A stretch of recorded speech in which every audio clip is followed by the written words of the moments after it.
Seigneur Jésus, je te bénis pour ta parole que tu vas nous donner ce soir. Cette parole, Père éternel, qui va faire du bien à nos âmes, Seigneur. Cette parole, Père éternel, qui va venir encore éclairer, Seigneur, nos consciences, éclairer nos vies et nous rapprocher un peu plus de toi.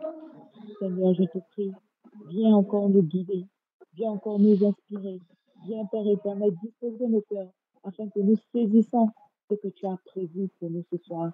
Seigneur, que personne ne passe à côté, que, Seigneur Jésus, nos cœurs, nos pensées soient véritablement tournés vers toi afin de saisir, Seigneur, ce que tu as prévu. Père éternel, que ta parole encore soit pleinement libérée et que ton esprit soit pleinement manifesté pour la gloire de ton nom. Amen. Amen. Nous pouvons commencer? Oui. Voilà, bien-aimés, je vous salue dans le nom de Jésus et soyez bénis. Notre thème de ce soir est intitulé La fidélité à la vocation chrétienne. La fidélité à la vocation chrétienne. Toujours, cela sort du livre d'Hébreux, chapitre 12, au verset 14 à 17. Pouvez-vous faire la lecture? Oui.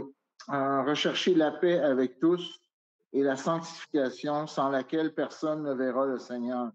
Veillez à ce que nul ne se prive de la grâce de Dieu, à ce qu'aucune racine d'amertume poussant des rejetons ne produise du trouble et que plusieurs n'en soient infectés. À ce qui est ni impudique, ni profane comme Isaïe,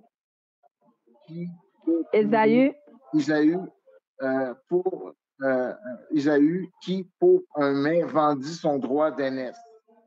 Vous savez que plus tard, voulant obtenir la bénédiction, il fut rejeté, qu'il la sollicité avec larmes, car son repentir ne put avoir aucun effet. Amen. Merci, bien-aimé. Dieu nous dit ici, recherchez la paix avec tous et la sanctification sans laquelle personne ne verra le Seigneur. Veillez à ce que personne ne se prive de la grâce de Dieu, à ce qu'aucune racine d'amertume ne produise des rejetons et ne cause du trouble. Donc ici, bien-aimé, Dieu nous interpelle à la fidélité, à la vocation chrétienne. Qu'est-ce que cela veut dire, fidélité à la vocation chrétienne? Cela veut dire ici que le chrétien doit mener une vie de sainteté.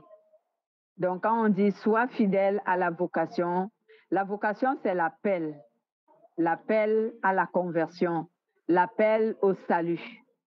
Donc, on peut aussi dire l'appel au pastorat, l'appel au service. Donc, quand on dit vocation veut dire appel. Donc, en d'autres termes, on peut dire ici que nous devons rester fidèles à l'appel de Dieu qui nous appelle à son salut. C'est pourquoi ici, comme cela voudrait dire que nous devons donc mener une vie de sainteté, parce que quand Dieu t'appelle à son salut, ce qui va permettre que ce salut se concrétise, c'est la foi, parce que tu auras cru en Jésus.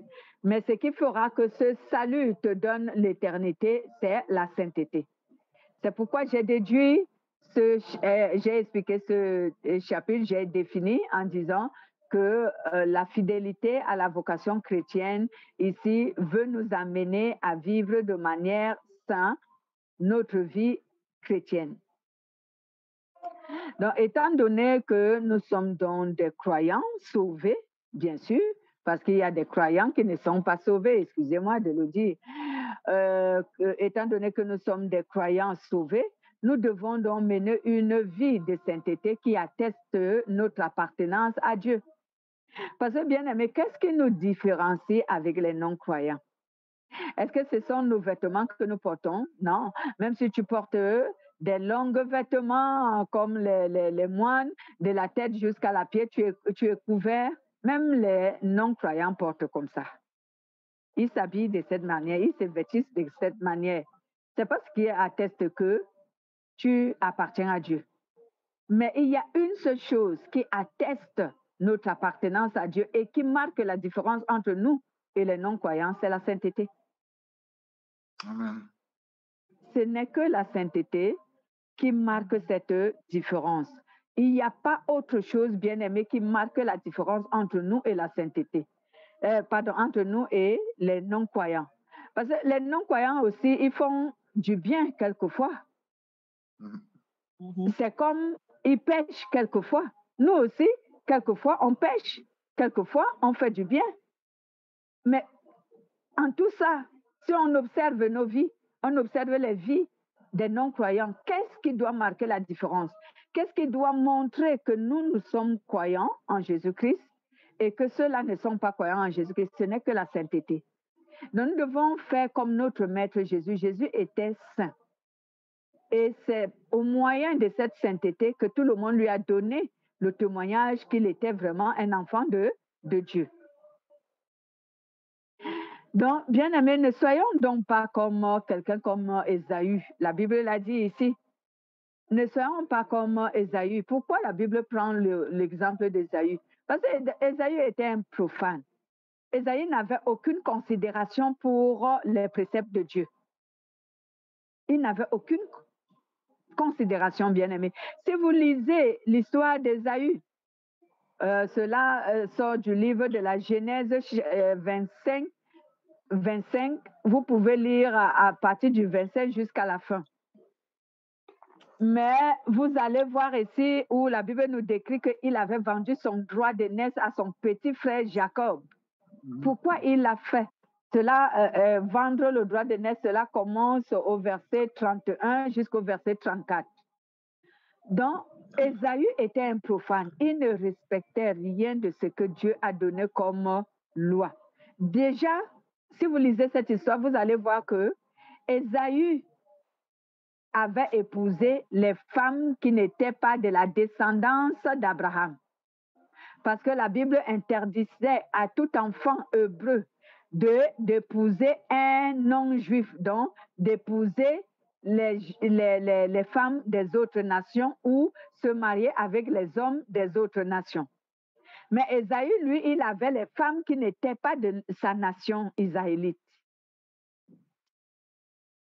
Donc, il avait d'autres femmes qui n'étaient pas de la descendance d'Abraham. Et pourtant, Dieu leur avait dit de ne pas épouser des femmes venant des autres nations, mais il n'a pas écouté. Pourquoi? Parce que cet homme était profane dans son cœur.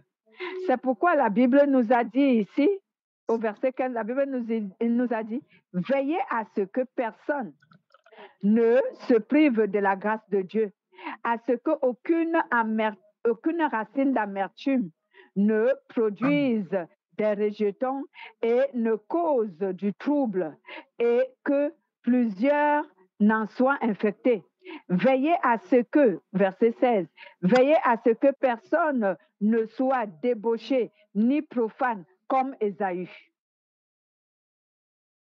Ésaü était donc profane à cause de ce défaut que Ésaü n'avait aucune considération des préceptes de Dieu. Il ne respectait aucun commandement de Dieu. Il ne respectait pas les préceptes de Dieu. Et pourtant, sa mère lui enseignait les préceptes. Et pourtant, son père lui enseignait les préceptes. Et même quand vous lisez cette histoire, la mère d'Ésaü n'appréciait pas le comportement d'Ésaü. Parce que Ésaü ne respectait rien de ce que Dieu a donné comme précepte. Pourquoi Ésaü, son père, Ésaü, l'aimait? Pourquoi il l'aimait? Pourquoi il aimait Ésaü? Il aimait Ésaü juste parce qu'il lui donnait à manger. La chasse, il allait à la chasse. Ouais, c'était un chasseur, il chassait beaucoup et il amenait des gibiers. Comme il préparait, il donnait à son père. Lui, il l'aimait parce qu'il lui cuisinait à manger. Mais ce n'était pas parce qu'il obéissait à Dieu. Donc, Ésaü n'obéissait pas à Dieu. Jacob avait ses défauts, il est bien vrai, c'était un usurpateur, un voleur, comme la Bible le dit. Mais, néanmoins, Jacob respectait les préceptes de Dieu. Donc, le vol était une faiblesse pour lui. L'usurpation était un défaut, une faiblesse que Jacob avait. Comme nous tous, on a des faiblesses, on lutte et on prie Dieu pour qu'il nous donne la capacité de vaincre nos faiblesses, nos défauts. Amen. Donc, Ésaü était donc un profane. Être profane, c'est que tu ne respectes aucun commandement de Dieu. C'est que toi, tu n'obéis pas à la parole de Dieu. Et c'est toi qu'on appelle le profane. Donc, la Bible nous dit donc que ne soyons pas comme Ésaü, qui pour un plat de nourriture venda son droit d'aînesse. Vous voyez, comme cet homme, il n'avait la considération pour rien de ce qui vient de Dieu. Être l'aîné d'une personne, cela vient de Dieu. Ce n'est pas un hasard. Ce ne sont pas les parents eux-mêmes qui calculent que j'accouche Madeleine cette année et j'accouche telle Julie l'autre année qui vient. Non, c'est Dieu lui-même qui classe, qui fait le classement des enfants qui doivent naître dans une famille. Cela ne vient pas des parents. Donc, si tu es l'aîné, c'est Dieu qui l'a voulu.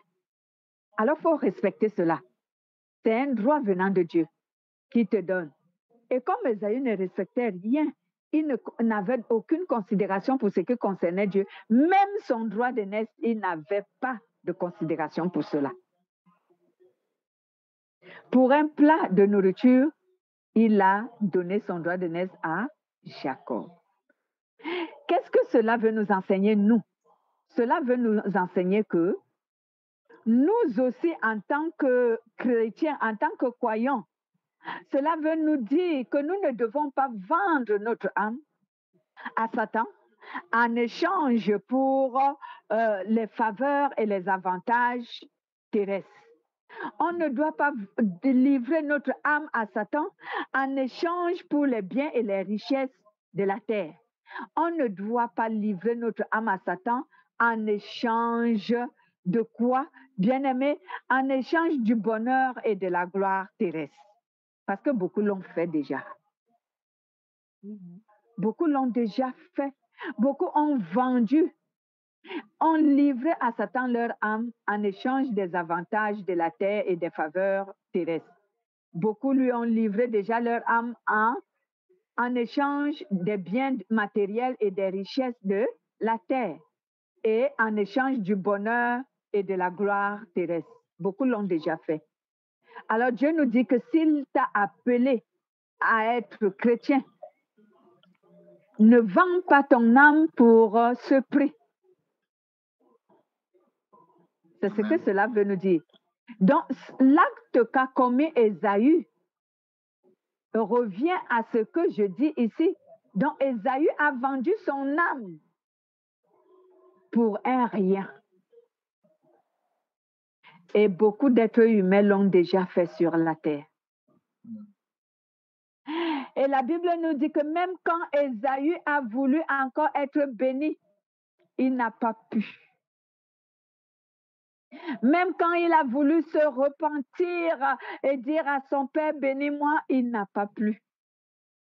Donc nous aussi, comme Ésaü, si nous vendons notre âme au diable, pour l'une de ces raisons, soit pour les avantages et les faveurs de la terrestre, soit pour les biens matériels et les richesses de la terre, soit pour le bonheur et la gloire de la terre, bien aimé, on sera piégé. Ben, pour tout terme d'échange, dans le fond, ça peut être quelqu'un qui fasse du bien dans ton entourage ou quoi que ce soit. C'est ça. Oui. Je vais essayer d'expliquer ça profondément tout de suite là, ce qu'on appelle vendre son âme à Satan. Parce que lorsque je parle seulement de vendre son âme à Satan, certains aimeraient que j'entre peut-être dans les détails, donner quelques exemples pour qu'ils puissent mieux comprendre. Mais laissez-moi, je vais arriver jusque-là. Donc, Ésaü, après avoir vendu son droit d'aînesse à Jacob, et qu'il ne savait pas que cela lui valait toute sa vie. Il avait cru que ce n'était que quelque chose de banal. Mais Jacob, lui, il était sérieux. Parce que Jacob lui a dit que fais-moi un serment. Parce que après, je ne veux pas que tu viennes dire que rends-moi mon droit d'aînesse. Tu me fais un serment que tu vas tenir et respecter durant toute la vie. Ah, Jacob, Jacob, quand on dit que c'était un rusé, Jacob était très rusé. Et pour un plat de nourriture, Ésaü, il a juré. Un serment veut dire jure, il faut jurer. Et la Bible nous dit quelque part qu'il ne faut jamais jurer, ni sur Dieu, ni sur le nom de Dieu, ni sur la terre, ni sur les cieux, ni sur ta tête même, parce que Dieu dit que tu ne connais même pas le nombre de cheveux que tu as sur ta tête. Donc ne jure jamais. Hein? Parce que quand tu jures, tu as fait un serment, tu as fait un vœu, il faut le respecter. Donc, Ésaü ne savait pas à quoi il était en train de se livrer parce que c'était un négligent. Il était tellement négligent qu'il ne prenait rien au sérieux. Quelqu'un te dit que pour un plat de nourriture, fais-lui un serment et tu le fais. Nous aussi, les chrétiens, on le fait souvent. Oh, pour une petite délivrance, Et il faut que tu fasses, excusez-moi de ce que je vais dire. Il y a par exemple les femmes et les hommes qui ont couché avec les pasteurs maléfiques, bien sûr, parce qu'ils ne sont pas de Dieu. Pour que tu sois délivré, l'Esprit de Dieu a dit qu'il faut que tu couches avec moi. Eh oui. Il y a des saletés que si je me mets à dire là, je pense que ceux qui vont écouter cette vidéo, ceux qui vont se reconnaître, soit avoir fait cela, soit être livrés à cela, ils seront honteux. Et ce n'est pas ce que je veux pour vous. Ce que je veux pour vous, bien-aimés, c'est vous réveiller de votre sommeil et d'attirer votre attention. Que si quelqu'un, soi-disant, il est un serviteur de Dieu, une servante de Dieu, il veut utiliser la puissance de Dieu pour vous aider, il n'a pas de condition à vous donner. Dieu a dit, vous avez reçu gratuitement, donnez gratuitement. Gratuitement. Et moi, je pense donc, il n'y a aussi que pas... c'est la motivation qui anime ces chrétiens, parce que si moi, je suis animée de vraiment rechercher le Seigneur, parce que aujourd'hui, on a des chrétiens qui viennent à Dieu pour les biens matériels, pour les biens du monde. Parce que je veux un travail, je veux un mari, je veux un enfant. Et ils sont facilement manipulables par l'ennemi, donc par Satan, parce que la motivation première de leur cœur, ce n'est même pas d'abord de rechercher le Seigneur. Moi, j'ai eu à côtoyer des dames qui se disent chrétiens, mais elles sont avec le mari de quelqu'un, un monsieur qui est légalement marié, et son pasteur lui demande d'amener une offrande pour prier pour que le monsieur puisse l'épouser.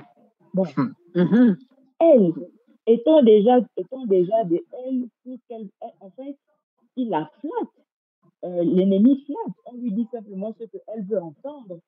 Et comme c'est ce qu'elle veut, parce que son désir premier n'est pas le Seigneur, facilement, elle se laisse berner. Ouais.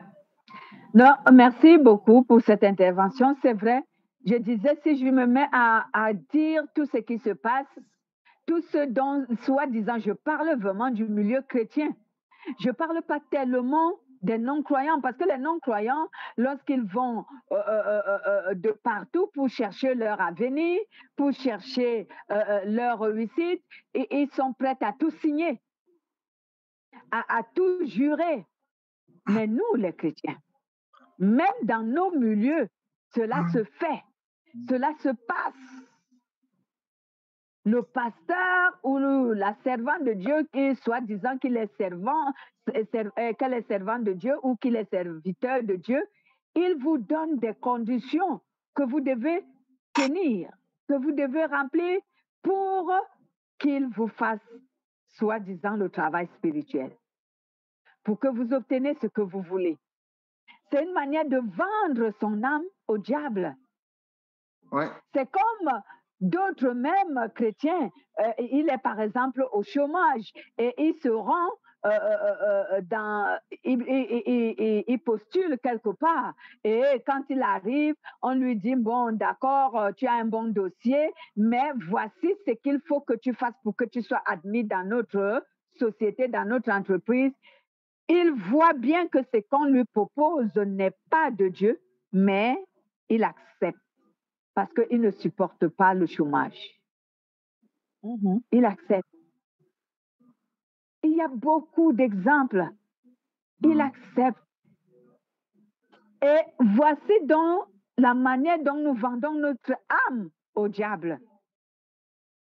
Ne pas supporter de la part de Dieu quelques moments de souffrance et aller rechercher la facilité qui te permet de résoudre ton problème, de résoudre ta situation, de sortir de ta situation.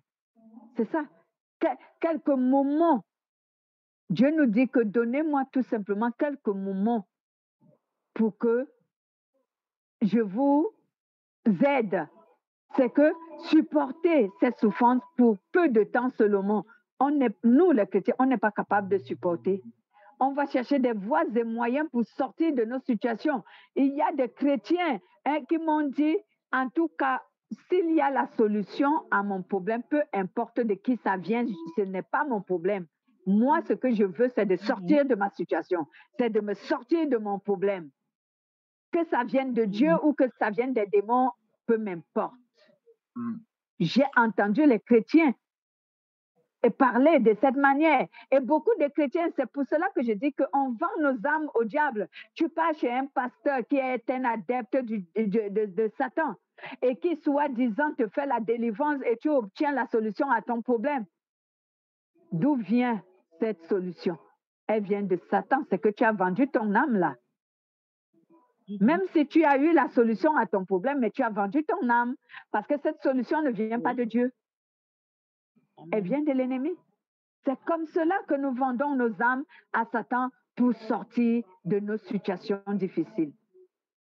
Parce qu'aucun n'est capable de supporter pour un temps la souffrance au nom du Seigneur afin que le Seigneur agisse au moment opportun.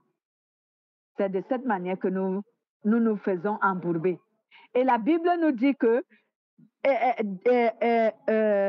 Ésaü, lorsqu'il s'est rendu compte qu'en vendant son droit de naissance à Joseph, il perdait la bénédiction.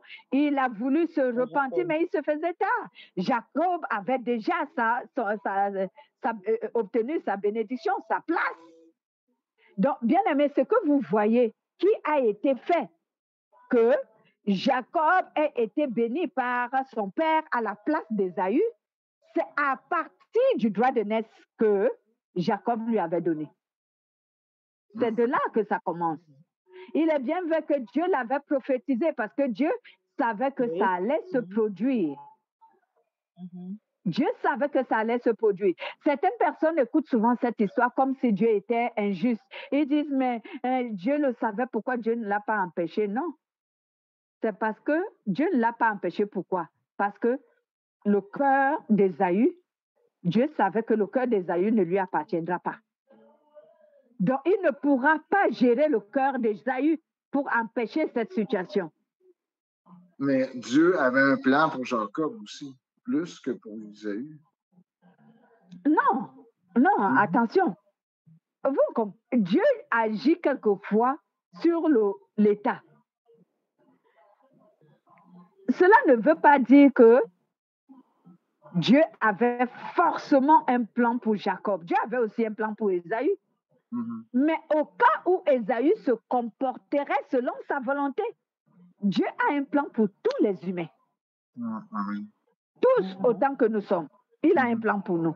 Mais certains d'entre nous, le plan de Dieu ne s'accomplit pas dans notre vie. Pourquoi? Parce qu'on s'est égaré du chemin de Dieu. On s'est égaré, on s'est éloigné de la volonté de Dieu. Voilà. Et le plan de Dieu pour nous s'arrête là. Si c'est un plan qui émane de l'œuvre de Dieu, Dieu va le donner à quelqu'un d'autre. Mais toi, ça va s'arrêter là, tu ne vas rien faire. Donc, de la même manière que Dieu avait un plan pour Jacob, de la même manière, Dieu avait un plan pour Ésaü. Mais il fallait que le cœur d'Ésaü soit pour Dieu. Lorsque le cœur d'un être humain est pour Dieu, Dieu réalise le plan qu'il a pour lui jusqu'à la fin.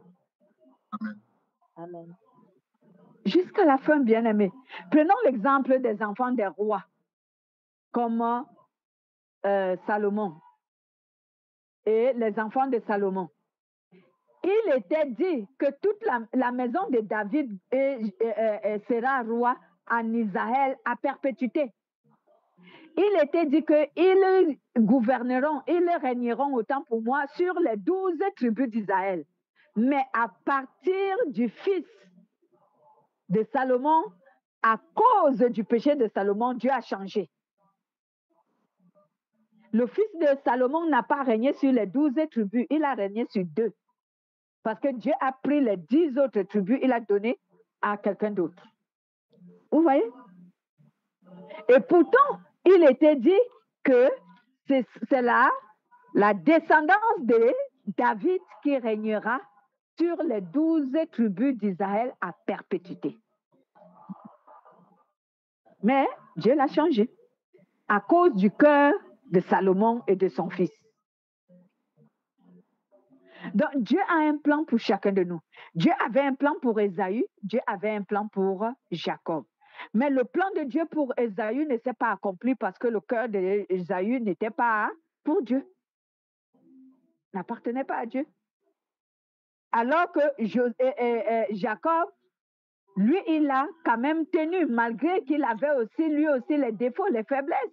Dieu ne dit pas qu'il ne peut travailler avec une personne que s'il n'a pas de défauts. Non.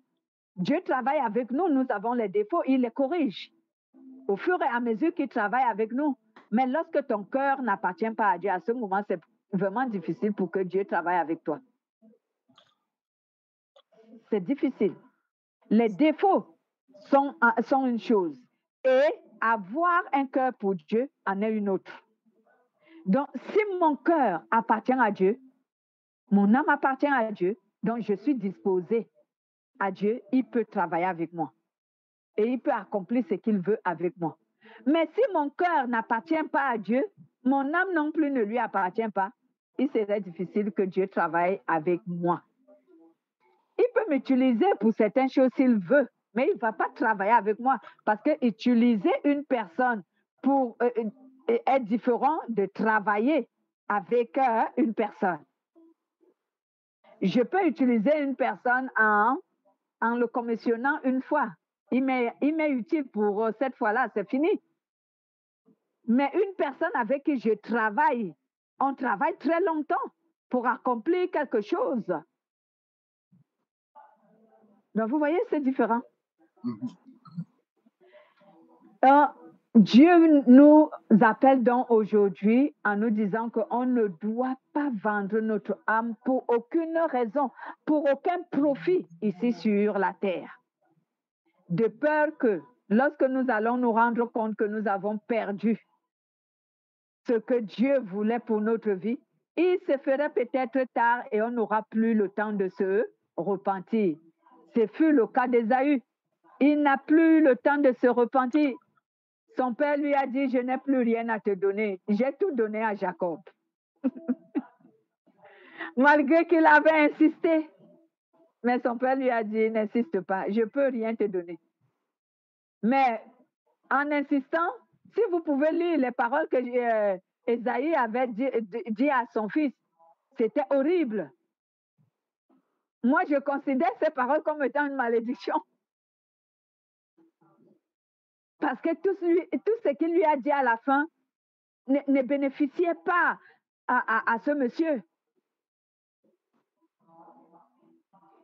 Donc, finalement, il n'a rien obtenu. Et qu'est-ce que cela voudrait dire?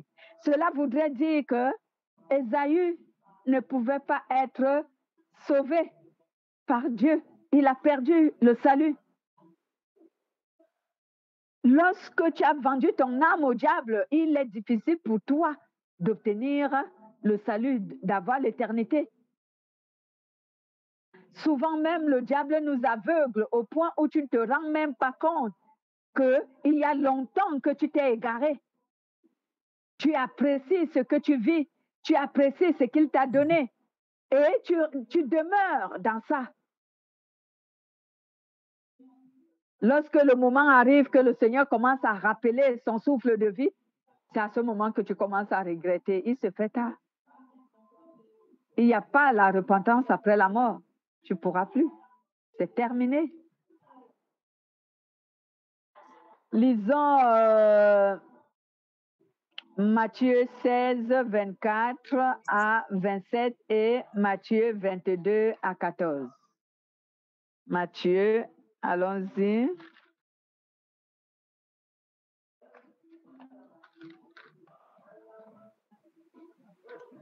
Matthieu 16, versets 24 à 27. Je vais essayer de lire. Il est écrit.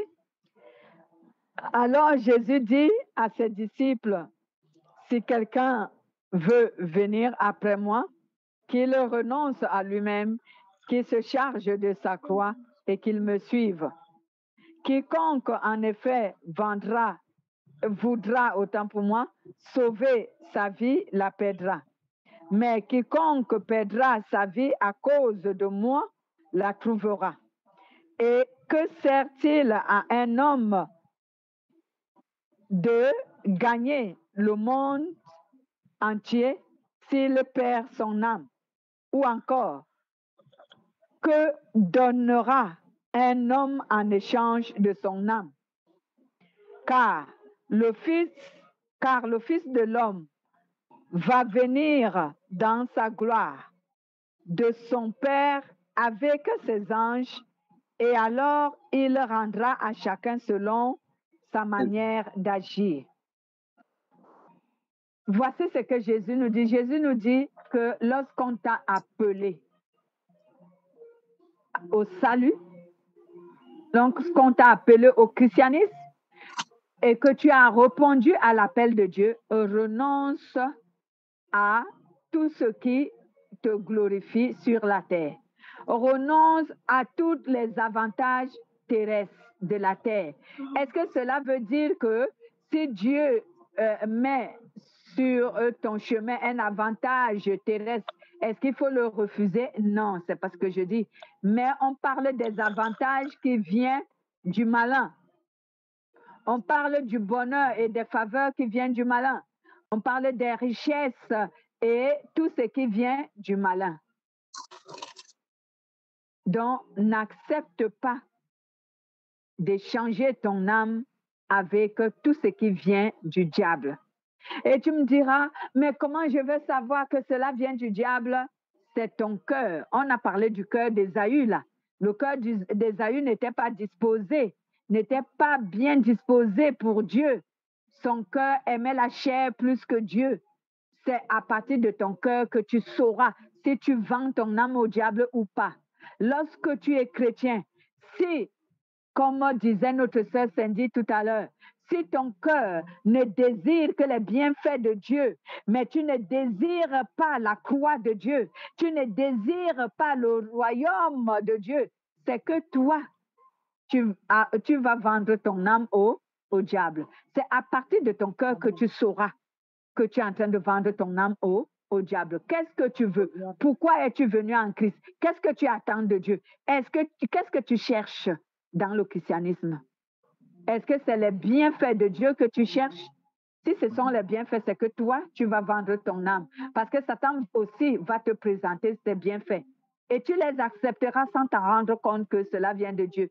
Et peu importe, cela n'intéresse pas Dieu que tu sois ignorant ou que tu ne le sois pas. Parce que tu es capable de faire un choix. Donc, Dieu nous a donné la liberté de choisir. Soit lui, soit le malin. Alors, si je choisis obtenir tout de ma vie venant de la facilité, alors c'est que j'ai fait le choix de vendre mon âme au diable. Eh oui, parce que certains chrétiens sont là pour chercher des excuses. Oh, mais moi, je ne sais pas, je ne savais pas. Tu savais, puisque tu as fait le choix d'aimer la facilité. Tu as fait le choix de ne pas obéir à Dieu. Tu as fait le choix de ne pas supporter. Tu as fait le choix de ne pas vivre dans la sanctification, dans la sainteté, dans la justice de Dieu. Tu as fait le choix de ne pas renoncer à l'amour du monde. Alors tu savais. Tu ne peux pas dire que tu ne sais pas ou que tu ne savais pas. Tu le sais et tu l'as toujours su. Parce que ces paroles nous sont enseignées tous les jours. Renoncer à l'amour du monde. Donc, personne ne peut dire qu'il ne le sait pas. Lisons dans la dernière référence, Matthieu 22, 14, qui nous dit?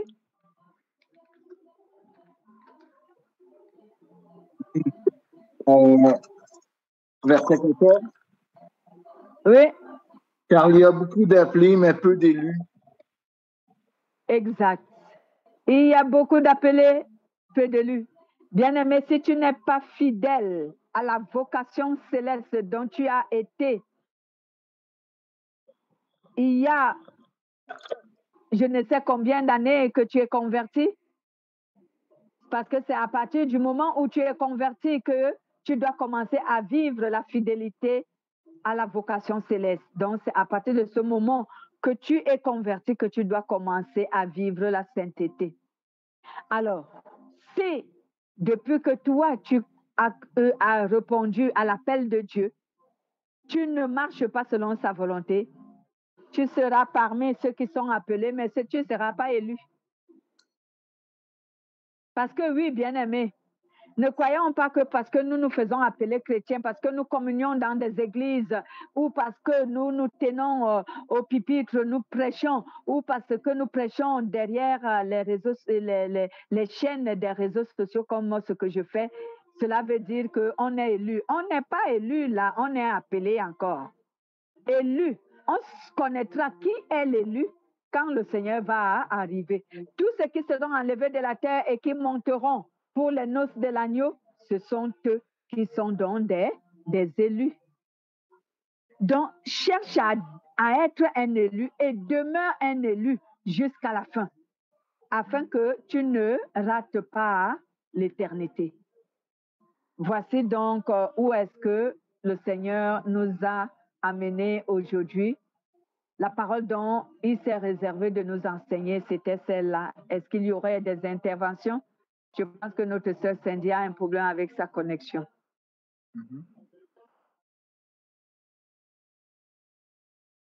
Voilà, Cindy, on n'était plus loin, on a terminé parce que c'était la seule chose à nous dire que si nous ne respectons pas l'appel qu'il nous a donné et si nous ne demeurons pas fidèles à cette vocation, à cet appel, on ne sera pas des élus. On va rester au niveau des appelés, mais on n'atteindra pas la statue des élus. Donc, voilà ce que Dieu nous a enseigné aujourd'hui. Est-ce que vous aurez une intervention quelconque là-dessus? Bon, de mon côté, tout est clair. Hein? Je n'ai pas de questions. Amen. OK. On va donc remercier le Seigneur, Frère Christian, remercier le Seigneur pour notre réunion. Merci Seigneur Dieu pour cet enseignement. Merci pour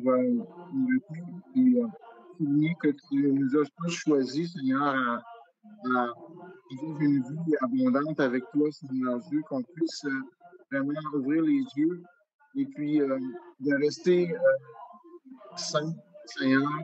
Je te demande de nous équiper, de nous aider à mettre notre sang de côté et à porter notre foi, à faire en sorte qu'on puisse cheminer avec toi et qu'on puisse aller plus loin, parce que c'est ta volonté, Seigneur, que ta volonté soit faite dans nos vies, qu'on puisse se diriger vers la vie éternelle, qu'on puisse être en paix avec ça. Mais Seigneur, aide-nous parce qu'on en a vraiment besoin, parce qu'on est des humains. Alors, Seigneur Dieu, donne-nous la sainteté, puis équipe-nous pour faire des choses, puis donne-nous la force de résister à toute tentation et à toute manœuvre du diable. C'est le nom de Jésus. Amen. Amen. Merci, soyez bénis. Bon dimanche. Allez, Bon Geneviève. dimanche. Ouais. Bon dimanche.